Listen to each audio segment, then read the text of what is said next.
안녕하세요. 저는 30대 주부로 결혼한 지는 이제 1년 정도 됐고요. 아이는 아직이에요. 아이를 빨리 갖고 싶었는데 남편이 경제적으로 안정이 되면 갖자고 해서 아직이네요. 요즘 뉴스를 보고 있으면 부부 사이에 어떻게 저렇게까지 할 수 있을 법한 사건 사고들이 참 많이 나오더라고요. 저는 그 이야기의 주인공이 제가 될 줄은 꿈에도 몰랐습니다.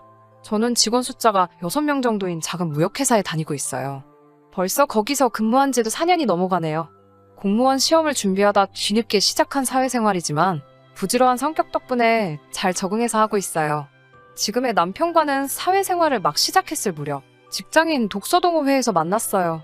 독서동호회라곤 하지만 토론을 하거나 하는 건 아니었고요. 종이로 된 책을 좋아하는 사람들이 만나서 가볍게 커피도 마시고 책도 서로 빌려 읽는 정도의 모임이었어요. 10명 남짓의 동호회에서 남편은 회비를 관리하는 사람이었어요. 돈 관리가 깔끔하고 투명했고 거기에 성실하기까지 한 남편을 저를 포함한 모든 회원들은 신뢰하게 되었어요. 하지만 모임 시작 후 2년이 지나고 절반 가까운 사람들이 먼 곳으로 이사를 가거나 이직을 하게 되면서 모임도 결국 해체되고 말았습니다. 당시 저와 남편은 그나마 20분 거리의 직장에서 각자 근무하고 있었기 때문에 계속 연락을 주고 받았고요. 그렇게 자연스럽게 연인으로 발전했네요.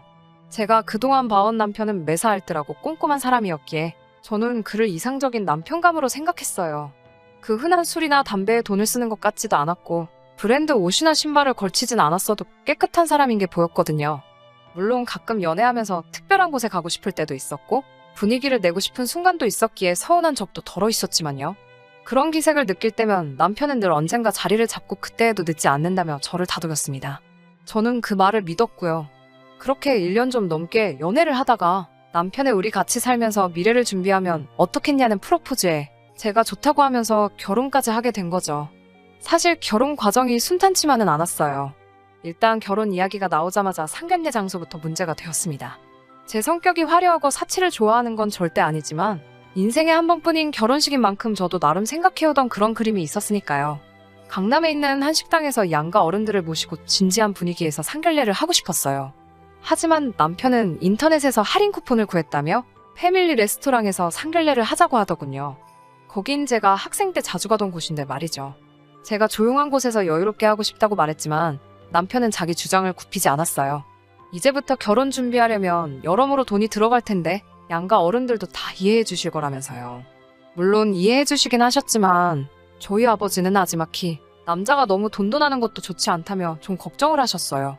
상견례 자리에서도 저희까지 전부 해서 6명이었는데 남편은 여기는 식전해주는 빵이 무료에다가 무한리필이 되고 하니까 메뉴는 4개 정도만 시켜도 충분하다며 손바닥만한 스테이크 2개, 스파게티 하나, 피자 하나를 시키더라고요. 어찌나 남편의 그런 모습이 남사스러운지 제 얼굴이 뜨거워지더군요. 그걸 눈치채신 저희 친정부모님께서 편하게 더 먹으라며 본인들이 사시겠다고 했어요. 그러자 남편은 이것저것 2-3개를 더 시키더라고요. 상견례가 어떻게 흘러가는지도 모르겠고 저는 그저 마음속으로 제발 남편이 돈을 냈으면 좋겠다고만 생각한 것 같아요. 하지만 아니나 다를까 식사가 끝나고 사람들이 일어나자 남편은 눈치를 보더니 화장실에 잠깐 다녀온다고 자리를 뜨더라고요. 결국 저희 부모님이 식사값을 계산하셨어요. 그날 저녁 제가 남편에게 전화를 해서 서운한 마음을 쏟아냈습니다. 아무리 우리가 돈을 아껴야 돼도 그렇지 어떻게 양가 어른들 모셔놓고 그럴 수가 있냐고요. 그러자 남편은 제가 그러는 이유를 모르겠다는 듯이 그래서 저희 아버지가 불편하다고 하셨냐고 되묻는 거예요. 제가 부모님 이야기하는 게 아니고 내가 불편했다고 소리를 지르자 남편은 저더러 진정하라며 실리를 추구해야 한대요. 하지만 그때만 해도 아직 제가 콩깍지가 씌어 있었는지 차마 결혼을 엎을 수는 없겠더라고요. 그래, 우리 둘의 더 나은 미래를 위해서 그런 걸 거야 라며 참았습니다. 이건 시작에 불과했다는 걸 그땐 몰랐어요. 남편은 여러 업체를 돌아다니며 저에게 견적을 내보라고 성하였어요. 스튜디오 촬영도 아는 동생에게 부탁한다고 자기만 믿으라고 호언장담을 하더라고요. 저희는 결국 7월 한여름에 바깥에서 웨딩 촬영을 하게 되었습니다. 그때 찍은 사진 보면 제대로 제가 눈뜨고 있는 게 없어요. 거기다 사진 찍어준 아는 동생은 취미로 야생화 같은 걸 찍으러 다니는 사람이지 이렇게 본격적인 웨딩 촬영은 처음이었다고 하더라고요. 정말이지 그 사진만 보면 지금도 속상하고 억울해서 눈물부터 나요. 그것뿐만이 아니고 드레스도 여러 곳에서 입어보고 신중하게 고르고 싶었는데 입어보는 것도 다 돈이라면서 딱 3벌 입어보고 결정했어요. 그나마 화장하고 머리는 남편한테 거짓말하고 좀 더 비싼 데서 하긴 했네요. 그래도 제가 참고 또 참을 수 있었던 이유는 이 모든 절약이 우리 둘의 미래를 위해서라고 믿었기 때문이에요. 남편 말대로 이렇게 10년만 살면 그때는 그동안 참고 산 거 전부 누려가며 살 수 있을 줄 알았으니까요. 그런데 이게 속된 말로 죽 써서 개준 거더라고요. 신혼집은 남편하고 저하고 정확히 반반씩 해서 경기도에 있는 작은 빌라에서 시작하게 되었어요. 같이 살기 시작하니 남편의 절약 정신은 정말 제가 예상한 것보다 더 심각했어요. 일단 안 쓰는 코드는 하나라도 꽂혀 있으면 안 되더라고요. 심지어 TV도 안 볼 때마다 빼놔야 되고요. 핸드폰 충전기도 그냥 꽂혀 있으면 안 돼요. 화를 내거나 그러는 건 아니지만 들으란 듯이 한숨을 푹푹 쉬며 그걸 다 뽑고 다니니 너무 신경이 쓰이고 짜증이 나더라고요. 그리고 장을 보러 가면 계란 한 줄만 사더라도 최소한 3군데 마트는 가요. 다 가격 비교하고 다니느라고요. 제가 맨날 기름값이 더 든다고 해도 귀등으로도 안 들어요. 저희는 일주일에 5만 원으로 예산을 잡고 장을 보고 있어요. 그런데 가령 고기를 산다거나 해서 예산이 초과가 되면 남편한테 그 자리에서 전화를 걸어 상의를 해야 해요. 이런 이야기를 처음에는 친정 어머니께 몇 번 했는데 어머니가 저보다 더 스트레스 받아 하셔서 요즘에는 어디 이야기할 곳도 없어요. 그냥 저 혼자 삭히고 살았어요. 그리고 올 겨울 정말 춥잖아요.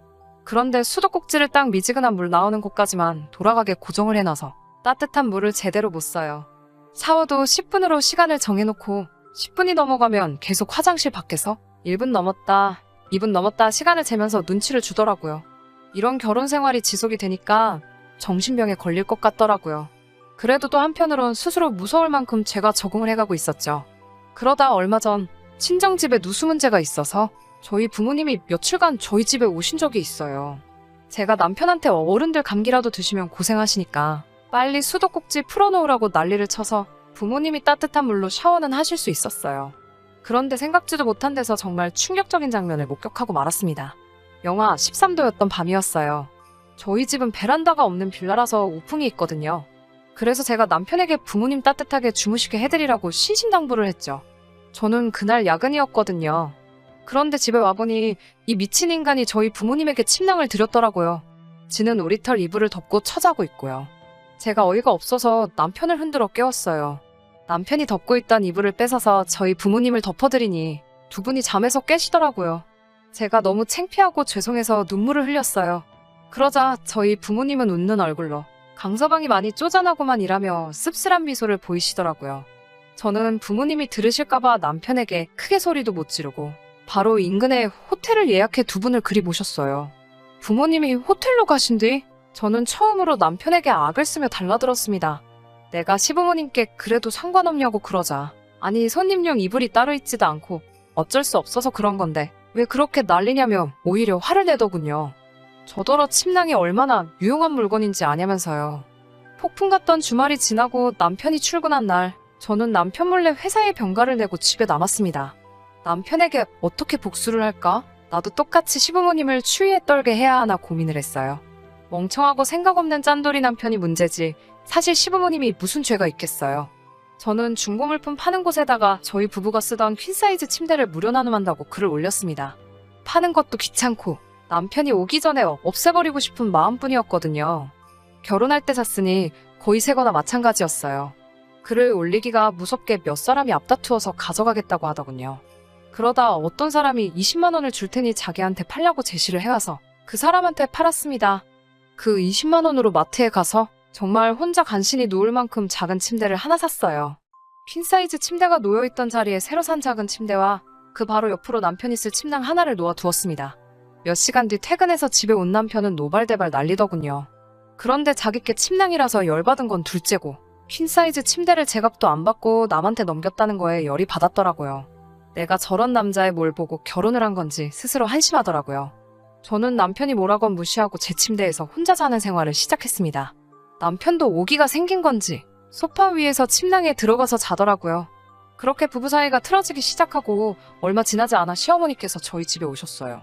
시아버지와 부부싸움 후 홧김에 집에서 나오셨는데 시아버지가 홀딱 현관 비밀번호를 바꾸셨다고요.